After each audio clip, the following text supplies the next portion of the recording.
Hi வணக்கம். இன்றைக்கி நம்ம என்ன செய்ய போகிறோம்னா சுண்டைக்காய், பச்சை சுண்டைக்காய் காரக்குழம்பு. அது எங்கள் வீட்லேயே மாடி தோட்டத்துலேயும் காய்ச்சிது. அதை தான் பறிச்சுன்னு வந்தேன். பறிச்சுன்னு வந்து தான் காமிக்காமல் போயிட்டேன் செடியெல்லாம். நெக்ஸ்ட் டைம் பார்த்துக்கலாம். இப்போ சுண்டைக்காய் காரக்குழம்பு எப்படி வைக்கிறதுன்னு சொல்கிறேன். நல்லா அவ்வளோ புளி எடுத்துக்கணும். அவ்வளோ புளி எடுத்து ஊற வச்சுட்டு அதை வந்து நல்லா கரைச்சிக்கணும். கரைச்சிக்கிட்டு ஒரு 4 ஸ்பூன் காரக்குழம்புக்கு எப்போவுமே 4 ஸ்பூன் மிளகாத்தூள், 4 ஸ்பூன் மிளகாத்தூள், மஞ்சத்தூள், உப்பு போடணும். கரைச்சி வடிகட்டணும் புளியில். அதுக்கு என்ன பண்ணணும்னா வெங்காயம் அவ்வளோ அரிஞ்சு வச்சுக்கணும். அவ்வளோ வெங்காயம், ஒரு 2 தக்காளி, பூண்டு வந்து பல்லாக இவ்வளோ நிறைய போடணும். பூண்டு பச்சை சுண்டைக்காயை வந்து நல்லா கழுவி அலசிட்டு நல்லா நசுக்கி வச்சுக்கணும். கடாயை அடுப்பு மேலே வச்சு அதில் எண்ணெயை ஊற்றி வெந்தயம் போட்டு தாளிக்கணும். வெந்தயம் போட்டு அது பொரிச்ச உடனே கடுகு போட்டு அதுக்கப்புறம் வெங்காயம், தக்காளி, அப்புறம் கடைசியாக அந்த பச்சை சுண்டைக்காய் அதையும் போட்டு நல்லா வதக்கணும். கொஞ்ச நேரமாக வதங்கின உடனே இந்த குழம்பை எடுத்து ஊற்றி கழுவி ஊற்றி திட்டமாக ஊற்றிட்டு கொஞ்சம் இதுக்கு எண்ணெய் கொஞ்சம் ஜாஸ்தியாக தான் ஊற்றணும். அப்போ தான் நல்லா வரும் டேஸ்ட்டு. ஊற்றி மூடி வச்சிடணும். மூடி வச்சுட்டு கொஞ்சம் நேரம் ஒரு 1/4 மணி நேரம் போட்டு திறந்தா அது கொஞ்சம் நல்லா சுண்டி வத்தல் குழம்பு மாதிரி நல்லா சுண்டி நல்லா வரும். சுண்டைக்காய் காரக்குழம்பு அது ரொம்ப நல்லாயிருக்கும். ஏதாவது இது பண்ணி சாப்பிடலாம். இதை வந்து சாதத்துக்கு போட்டுக்கிறத விட களிக்கு தொட்டுக்குன்னா நல்லாயிருக்கும். அதனால் களியும் இன்றைக்கி நம்ம செய்ய போகிறோம். வாங்க செய்யலாம். புளியை நல்லா தண்ணி ஊற்றி கரைச்சி வடிகட்டி வச்சுருக்கேன். இப்போது இதில் வந்து 4 ஸ்பூன் வீட்டு மிளகாத்தூள்,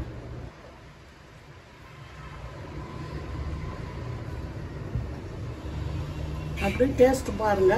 உங்களுக்கு காரம் பத்தலைன்னா இன்னும் கொஞ்சம் காரம் போடும். எங்களுக்கு இந்த 4 ஸ்பூன் போதும். மஞ்சத்தூள்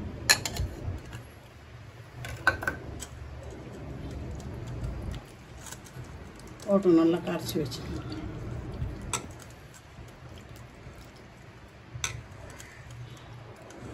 உப்பும் முன்னாடியே போட்டாச்சு, கல் உப்பு இல்லை? புளியோடவே கல் உப்பு போட்டு ஊற வச்சுட்டேன்.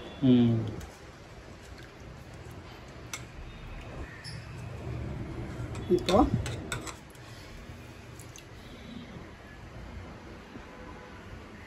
சரியா இருக்குது. இப்போ அடுப்பை பற்ற வச்சுட்டு கடாயை அது மேலே வச்சுட்டு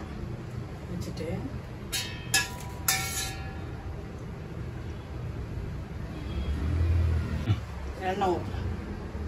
2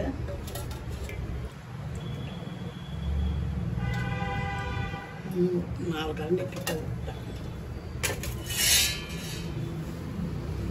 எண்ணெய் காயட்டோம்னு வெந்தயம் போடணும். எண்ணெய் இப்போ கொஞ்சம் காஞ்சிடுச்சு. வெந்தயம் போட்டேன். கடுகும் போட்டேன். 2 பொரியட்டும். வெங்காயம், தக்காளியை அரிஞ்சு வச்சுருக்கேன். பூண்டு பல்லாக அரிஞ்சு வச்சுருக்கேன். சுண்டைக்காவை நசுக்கி வச்சுருக்கேன். குழம்பு கூட்டி வச்சாச்சு.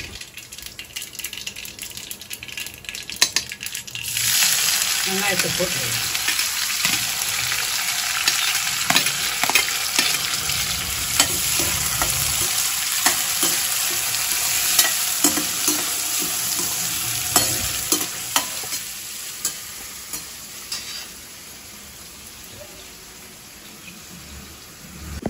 வெங்காயம் கொஞ்சம் வதங்கின உடனே தக்காளியும் போட்டு வதக்கணும்.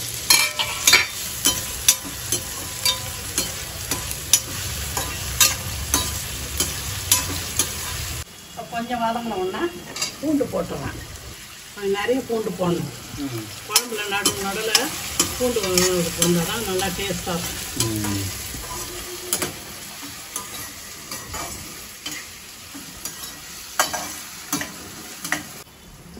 வெங்காயம் தக்காளி வதங்கி வச்சுக்கோங்க. கொஞ்சம் வதங்கினோன்னா இந்த சுண்டைக்காயை இந்த பச்சை பசேல்னு பாருங்கள் தோட்டத்தில் பறிச்சு சுண்டைக்காய் நசுக்கி வச்சுருக்கேன்னா இந்த சுண்டைக்காவை அப்படி போட்டு இதை போட்டு எண்ணெயில் போட்டு நல்லா வதக்கணும். விதைங்க தான் ரொம்ப இம்பார்ட்டண்ட்.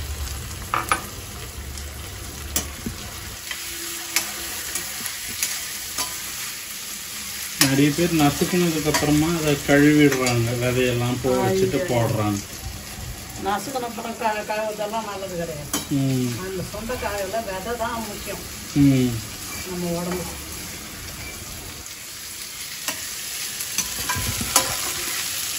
எப்பயாவது பசங்களை சாப்பிட வச்சிருமா, பசங்களுக்கு தெரியாது, அதனால சொல்லணும் சொல்லி அதை சொந்தக்காவும் சாப்பிட வைக்கணும். இந்த அளவுக்கு நல்லா வதங்கிடுச்சு சொந்தக்காய். இப்போ இந்த குழம்பை எடுத்து ஊற்றிடணும். கொஞ்சம் தண்ணி குழம்பு ஊற்றிட்டு கொஞ்சம் தண்ணி ஊற்றி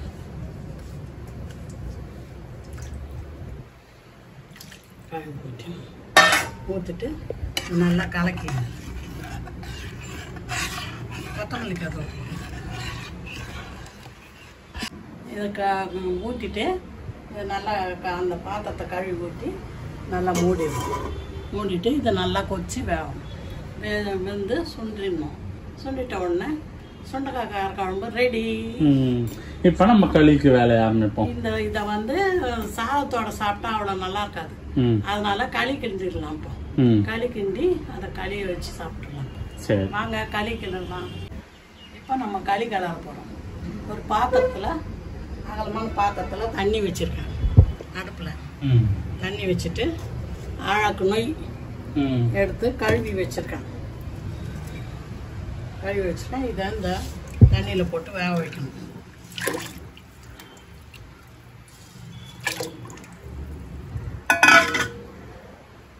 இதை மூடி வேக வைக்கணும். இது எவ்வளோ நேரம் ஆகும் வேக? ஆகும் ஒரு 1/4 மணி நேரம். வெந்த அப்புறம் என்ன பண்ணணும்? களி 4 மணி நேரம் ஆகும் வேகத்துக்கு. வெந்த உடனே கேழ்வரகு மாவு அரைச்சி வச்சுருக்கோம்ல, அதை வந்து ஒரு 2 அழகு எடுத்து அதில் போட்டு நடுவில் ஒரு கரண்டி மாதிரி சொருக்கி வேக வைக்கணும். மூடி வச்சிடணும். அது வேகும். வெந்த உடனே நம்ம பார்த்தோம்னா ஒரு திட்டம் தெரியும். தெரிஞ்ச உடனே அதில் தண்ணி பார்க்கணும் எவ்வளோ இருக்குன்னு. ரொம்ப அதிகமாக இருந்தால் கொஞ்சம் தண்ணி ஊற்றணும். அதில் கொஞ்சோண்டு இவ்வளோண்டு உப்பு, நிறைய போடக்கூடாது, கொஞ்சமாக உப்பு போட்டு அதை வந்து அந்த கரண்டிலேயே நல்லா கிளறி விடணும். அடி பிடிக்காத ஸ்லோ பண்ணிட்டு. அப்போ கிளறி விட்டோம்னா அது கொஞ்சம் கெட்டியாக வாங்கி வரும். நம்ம தண்ணியை தொட்டுட்டு அதை தொட்டோம்னா அது கையில் ஒட்டாது. அந்த பதம் வந்த உடனே நம்மளுக்கு தெரியும் இது நல்லா வெந்து போச்சு. கொஞ்சம் நிறுத்திட்டு ஒரு கிண்ணத்தில் தண்ணியை வச்சுக்கின்னு ஒரு தட்டு வச்சு அதில் தண்ணியை தொட்டுக்கின்னு கரண்டியில் ஒரு கரண்டி 2 கரண்டி அப்படி வச்சுட்டு அந்த தண்ணியில் கையை தொட்டுன்னு அப்படி இப்படி சூட்லேயே உருட்டி வச்சிடணும். அதுதான் களி. கூட இந்த கார குழம்பு வச்சுக்கின்னு சாப்பிடணும். இந்த நொய் வந்து இப்போ இந்த அளவுக்கு இப்படி வெந்து வந்துடுச்சு. இப்போ கொஞ்சோண்டு உப்பு போடுறேன். கொஞ்சமாக உப்பு போட்டு கலக்கிட்டு இது வந்து 3 அழகு கேழ்வரகு மாவு. இந்த கேழ்வரகு மாவை இதில் கொஞ்சம் கொஞ்சமாக அப்படி தூவி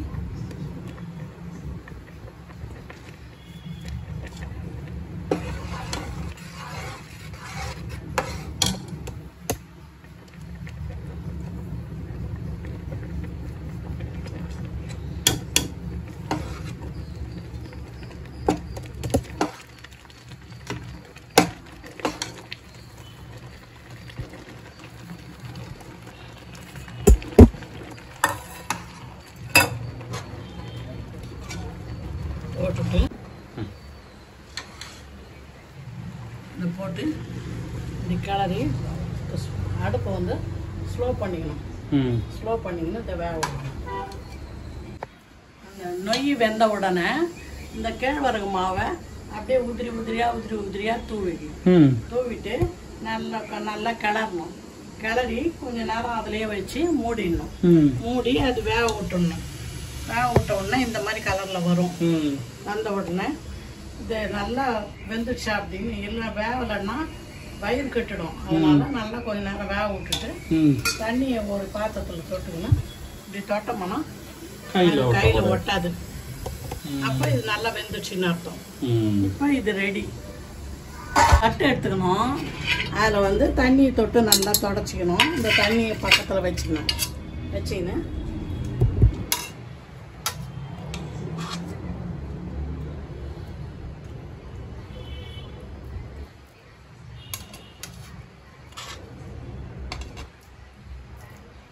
இதில் ஒரு 2 கரண்டி களி எடுத்து போட்டுக்கணும். அது ரொம்ப சூடாக இருக்குது இல்லையா?